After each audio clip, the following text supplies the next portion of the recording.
Ok, muy bien. Empezamos a grabar la presentación del día de hoy. Dios les bendiga a mis hermanos. Estas son las verdades no negociables. En esto nosotros creemos. Y esto es extraído de la página de internet de Hice Gracia. Es www.icg.cana.org.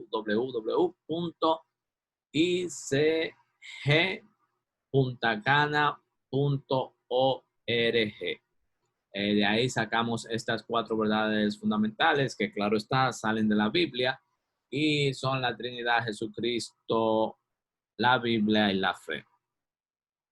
Vamos a ver algunas, empezando por la que para nosotros es la más importante, la Biblia.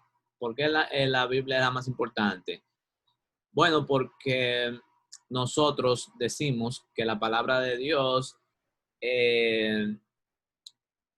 es la guía que nos va a enseñar todas las demás. Si nosotros nos abanderamos con sola escritura, nosotros nos vamos a aprender y vamos a aprender quién es Cristo, vamos a aprender cuál es el camino, la verdad, la vida, vamos a aprender quién es Dios, vamos a aprender del Espíritu Santo, del Padre, o sea, de la Trinidad. Vamos a aprender de la justificación por la fe, vamos a aprender de todo lo que nosotros necesitamos saber cuando tengamos la palabra de Dios como nuestra mayor fuente de autoridad. Hay muchos creyentes que dicen que tienen la palabra de Dios como su mayor fuente de autoridad. Sin embargo, regularmente no es así a la hora de tomar decisiones, a la hora de resolver problemas y conflictos, etcétera. La palabra de Dios, cuando nos referimos a la palabra de Dios, es en su forma escrita, la Biblia. Porque hoy en día ustedes saben que hay mucha palabra de Dios, ¿verdad? La palabra de Dios que dicen la gente por ahí, el Señor me habló, o escucha palabra de Dios, etcétera, etcétera. Pero cuando nosotros hablamos de palabra de Dios en nuestra iglesia, en nuestra congregación, en esta enseñanza, estamos hablando de la palabra escrita de Dios, que es la Biblia, que es nuestra mayor fuente y única fuente de autoridad. Las escrituras, nosotros podemos encontrar en ella cuatro características muy especiales. Y la número uno es esa, la autoridad. La dos sería la claridad, la tercera la inerrancia y la cuarta la suficiencia. ¿Qué significa la claridad? Que ahí usted puede encontrar claramente lo que Dios quiere para el hombre, la inerrancia que no tiene errores en su contenido original, la suficiencia que es suficiente para la salvación, saber sobre la salvación y saber para nuestra vida de piedad. Y vamos a hacer énfasis principalmente en la primera, la autoridad. La autoridad es lo que nosotros vamos a definir ahora. ¿Qué es la autoridad? La autoridad de las escrituras quiere decir que todas las palabras de la Biblia son palabra de Dios. ¿Escuchó bien? Todas las palabras de la Biblia. No es que di que cuatro palabras de la Biblia, cinco o lo que Dios le dio a Moisés, la palabra de Dios y lo demás. No, no, no, no, no. Todas las palabras de la Biblia son palabras de Dios. Ahora bien, desobedecer la palabra de Dios es desobedecer a Dios mismo y no creerle a la palabra de Dios es no creerle a Dios mismo. ¿Entendió? Así de fuerte es la palabra de Dios. No la obedeces, no obedeces a Dios. No le crees, no crees a Dios. En cuanto a la autoridad de las escrituras, podemos considerar estos tres aspectos. Lo central de las escrituras para la vida cristiana, en todo, mis hermanos, las escrituras en la vida cristiana nos mueve en todo momento. Lo supremo o la supremacía de la Biblia, la importancia que tienen las escrituras en la vida del creyente y la suficiencia de las Escrituras en la vida cristiana, suficiente para nosotros saber cómo alcanzar la salvación y cómo vivir una vida de santificación. Sobre lo central de las Escrituras para la vida cristiana, vamos a aprender o podemos ver, porque no vamos a desarrollar mucho estos temas, sino que vamos a ver que la Biblia es el único libro inspirado por Dios. Es el único libro sin error en su contenido original. Y es el único libro iluminado por el Espíritu Santo. Es interesantísimo estos puntos porque cuando tú hablas la palabra de Dios, el Espíritu Santo respalda esa palabra. Y es eso lo que hace el Espíritu Santo de Dios. La supremacía en las Sagradas Escrituras, esto es para que nosotros podamos vivir la vida cristiana y veamos que Él está sobre todas las cosas y que esto es tan importante que el Señor dice en su palabra en Juan 14:15 que si me amas debes de guardar mis mandamientos. Según Timoteo 3:16, que vamos a verlo en diferentes lugares, dice que toda escritura es inspirada por Dios. Toda la escritura es inspirada por Dios. Y ahí podemos hacer un detalle, y creo que yo lo he dicho anteriormente, pero vale la pena decirlo, que cuando se habla de escritura ahí, en ese momento, se está hablando solamente del Antiguo Testamento. Existía solamente el Antiguo Testamento, habían algunas cartas de Pablo que estaban grapadas y se mandaban de iglesia en iglesia. Los evangelios se estaban creando en este tiempo. Pero de todos modos, Pedro dice que todo lo que escribió Pablo es escritura, que ponga mucha atención porque es palabra de Dios. También el Señor mismo decía que sus palabras son palabras de Dios. Y también le dio autoridad a los discípulos para escribir y enseñar todas las cosas que ellos habían aprendido del Señor a través del Santo Espíritu. Entonces, el Nuevo Testamento también es escritura. Y escritura significa, con E mayúscula, que es la palabra de Dios escrita, la Biblia. La Biblia es el único libro con prioridad suprema. En 1 Tesalonicenses 5:21, el apóstol Pablo nos reta a examinarlo todo y retener lo bueno.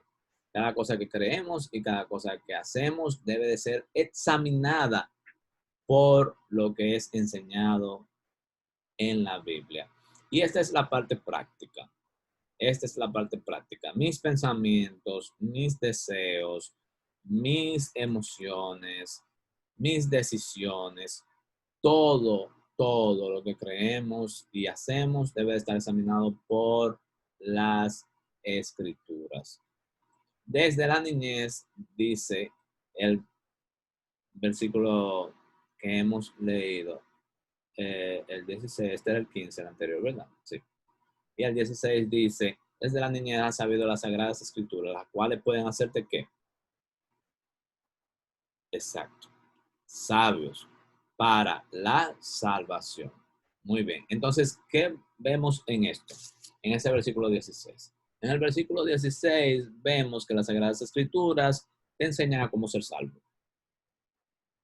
Te van a llevar a la salvación. Esto es, si tú la entendiste y si el Espíritu Santo hizo una obra, para eso es la palabra de Dios. La palabra de Dios es como una espada que penetra hasta el corazón, diciendo los pensamientos, hasta los tuétanos, hasta lo más invisible de nuestras vidas y corta. ¿Qué es lo que va a cortar? Bueno, corta el pecado. También podríamos decir que corta el corazón viejo, lleno de piedras y dañado, putrefacto, dañado desde el origen y desde lo más enraizado de nuestras vidas, y nos cambia. El Espíritu Santo nos da un corazón nuevo. Esa es la regeneración. Y de todo eso se hace a través de la palabra y sazonada con el Espíritu Santo del Señor. Muy bien. Si seguimos con esto, no solamente las Sagradas Escrituras es suficiente para enseñarnos a nosotros sobre cómo podemos ser salvados, sino que la suficiencia de las Escrituras también nos dice que nos enseña cómo nosotros podemos vivir la vida cristiana. O sea que muchas veces nosotros buscamos consejería, libros. Las consejerías son muy buenas siempre y cuando sea un consejero bíblico. Pero a veces tenemos coach, a veces nos ponemos a ver videos en YouTube para poder vivir nuestra vida cristiana. Pero antes no existía nada de eso. No existían videos. Yo me acuerdo que mi abuelo nunca vio un video de YouTube. Mi abuela es del 1800, nació en el 1890 por ahí. Eh, 1890, imagínense. Cuando él nació no había nada. Ellos vieron la primera televisión después, en 1900. Es que eh, la vida cristiana, y él fue pastor, la vida cristiana se aprende directamente de las Sagradas Escrituras. Cómo tú puedes vivir la vida cristiana. El versículo 17 de 2 Timoteo 3 dice que el propósito de las Escrituras es que el hombre de Dios sea perfecto, enteramente preparado para toda buena obra. Y esto es un resumen y como afirmando algunas cosas que ustedes saben, pero es bueno que las tengan en cuenta porque debemos estar en la misma página con respecto a esto. Nosotros debemos de poner atención a la enseñanza de la Biblia. Para eso el Señor ha puesto pastores, maestros y evangelistas. Puso una vez apóstoles y puso una vez profetas. Y no quiero hacer mucho hincapié en esto porque yo sé que esto es algo que trae muchas preguntas, pero nosotros sabemos que cuando el Señor dice que Él instituyó algunos apóstoles y profetas, eso indicó un tiempo y un espacio. Hoy en día, el evangelista hace la obra que hacen los apóstoles, predicando la palabra de Dios, y el maestro y pastor es la voz profética de este tiempo, el maestro y pastor.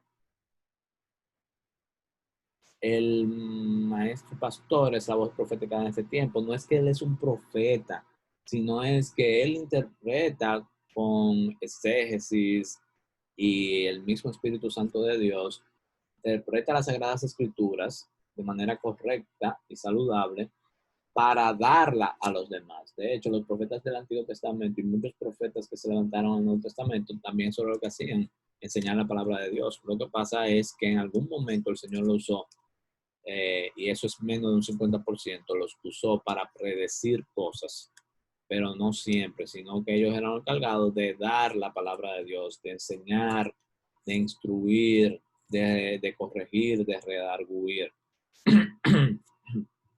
Por ejemplo, Juan y Elías, que se parecían mucho, ellos iban donde los reyes y les decían, mira, ustedes están en adulterio, miren, ustedes están haciendo esto mal, están en idolatría.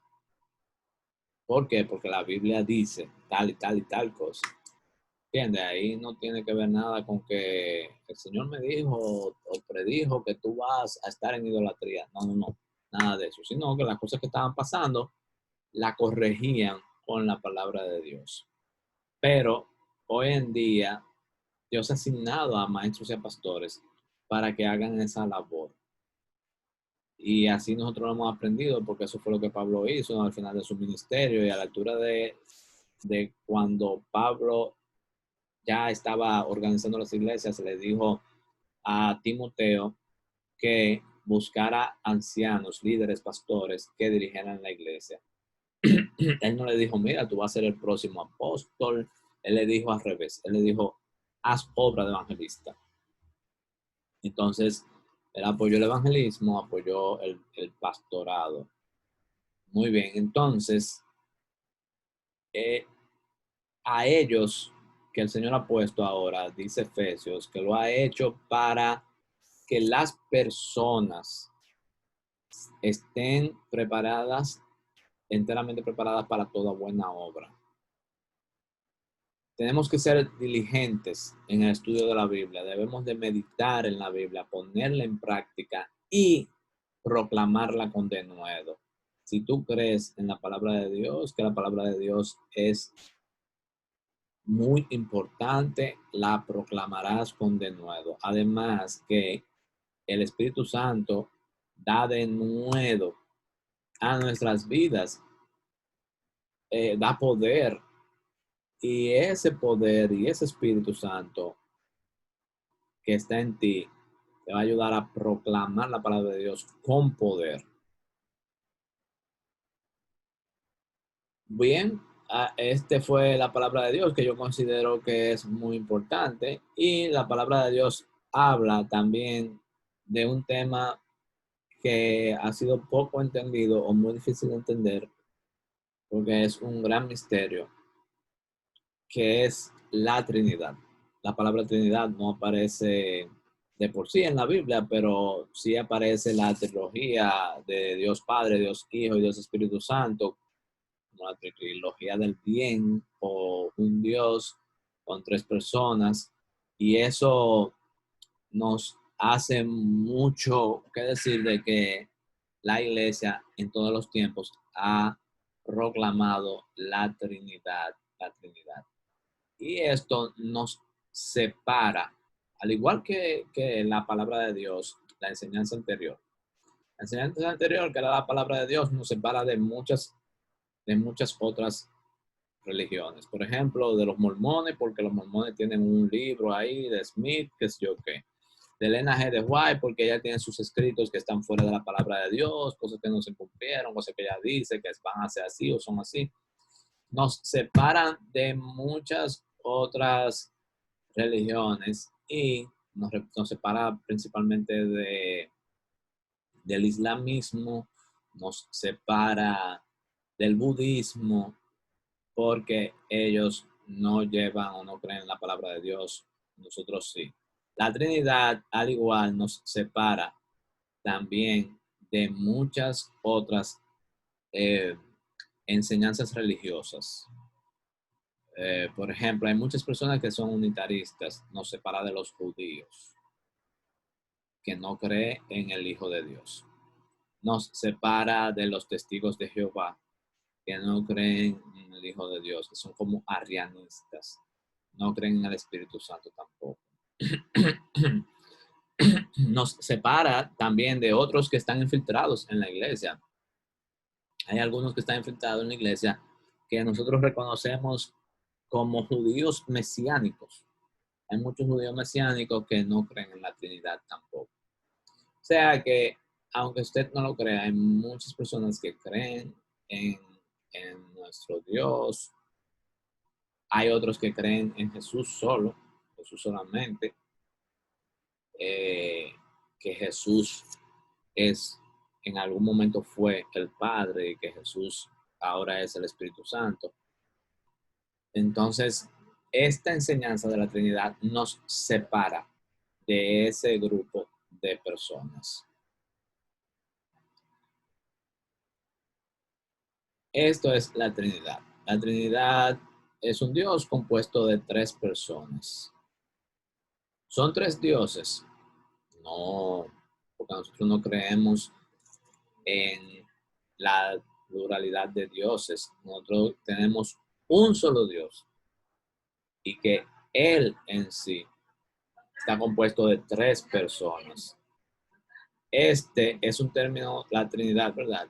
Este es un término utilizado para procurar describir al Dios trino, al Dios que es tres veces santo, al Dios Padre, al Dios Hijo, al Dios Espíritu Santo.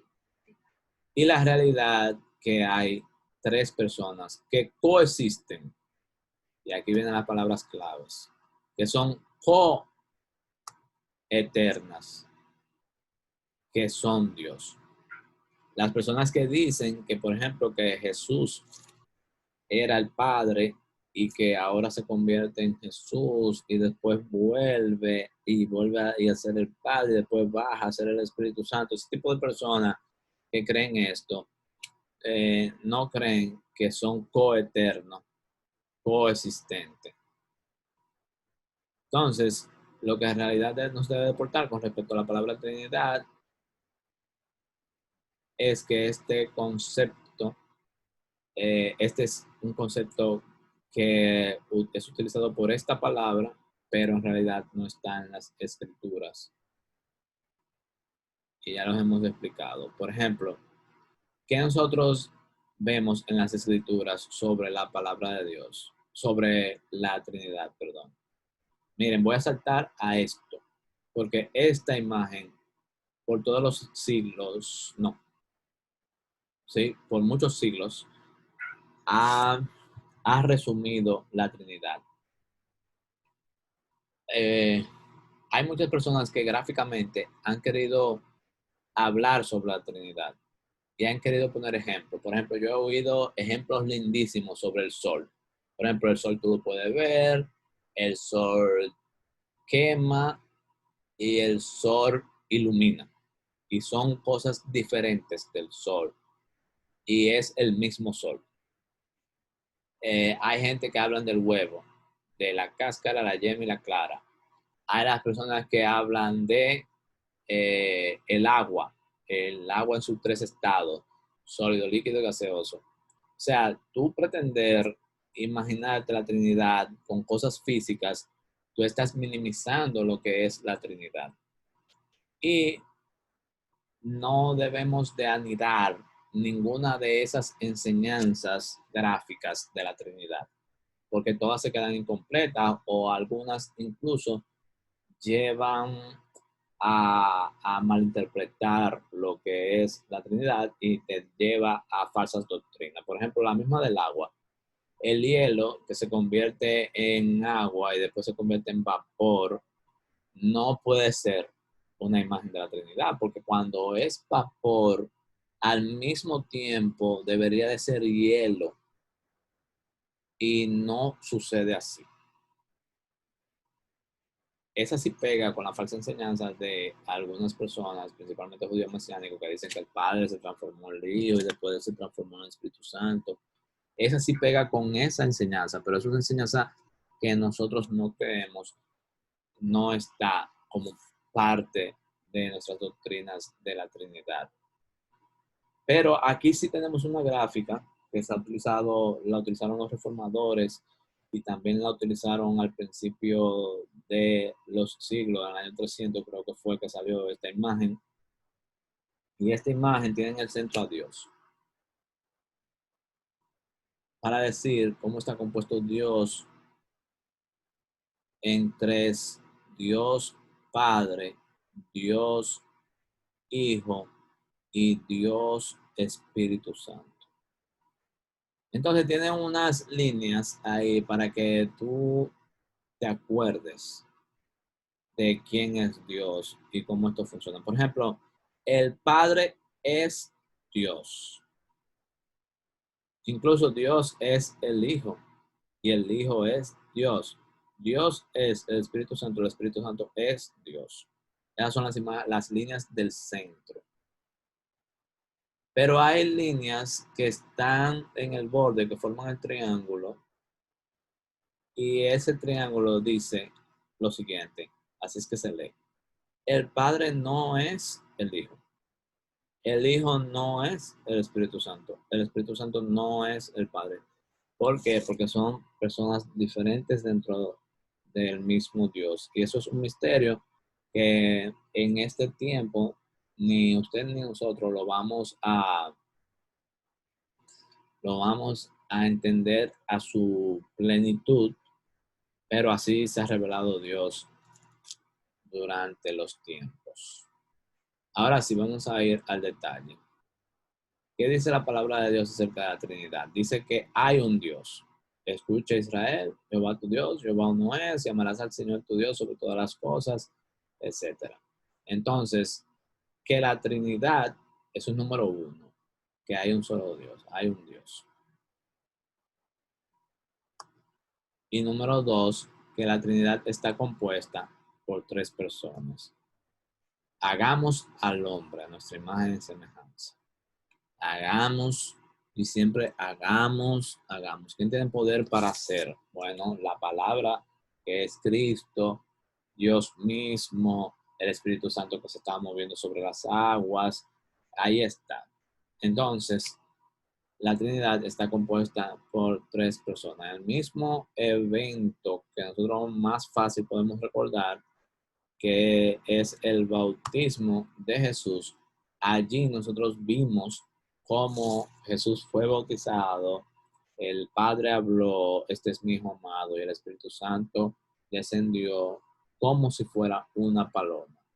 Entonces, otra cosa que habla la palabra de Dios acerca de la Trinidad es esto, que los miembros de la Trinidad se distinguen el uno del otro en varios pasajes. Y eso pasa tanto en el Antiguo Testamento como en el Nuevo Testamento. Y eso es importante. Ahí está el famoso Salmo que habla de le dijo el Señor a mi Señor, siéntate a mi diestra. Hay muchos pasajes que distinguen la Trinidad o los miembros de la Trinidad.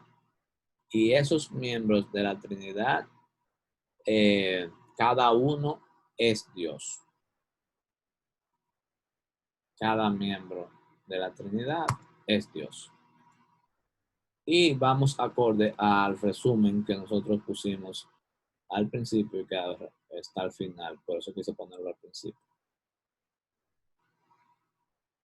Hay una subordinación, hay una subordinación dentro de la Trinidad.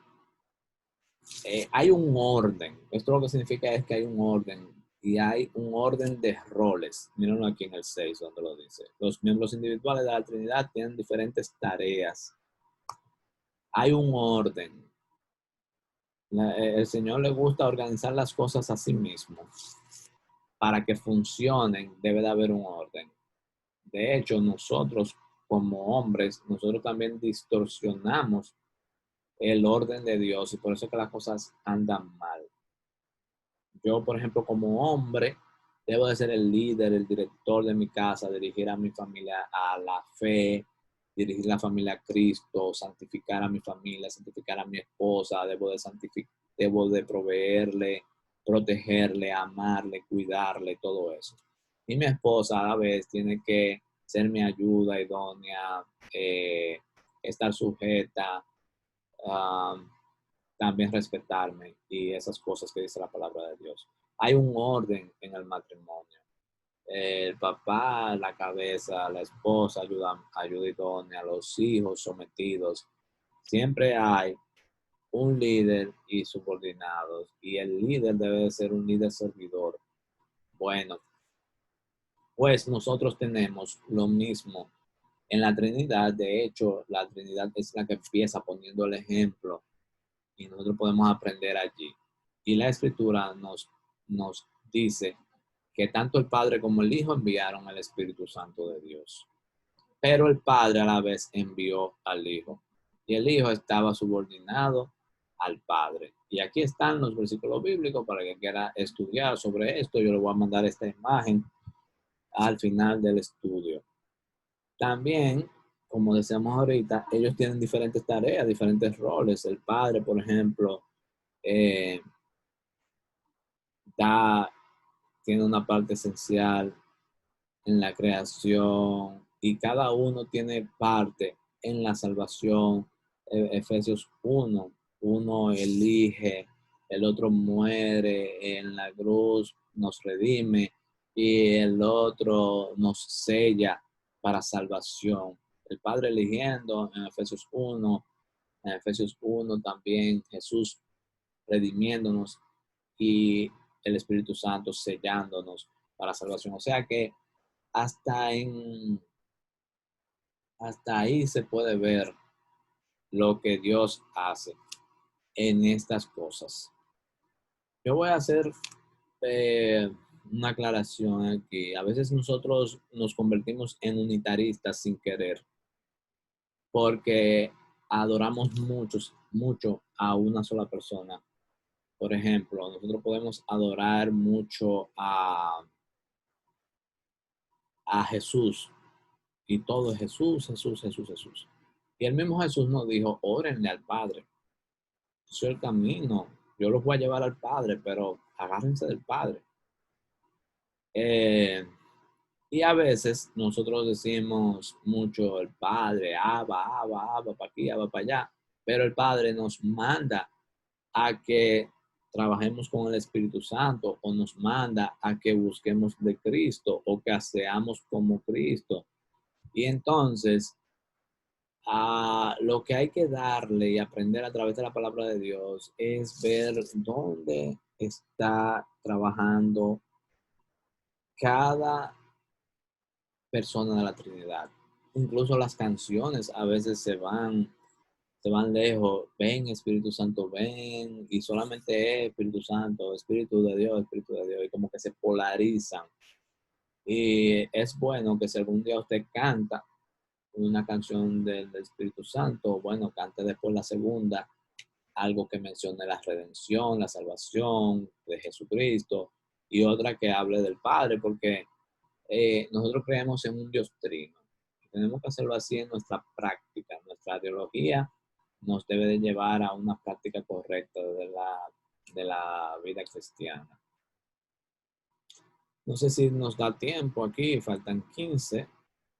Eh, si seguimos con nuestra tercera enseñanza, son 4, o si dejamos la justificación para la semana que viene, y también quién es Jesús, hombre y Dios, y vemos cuáles preguntas hay sobre esto.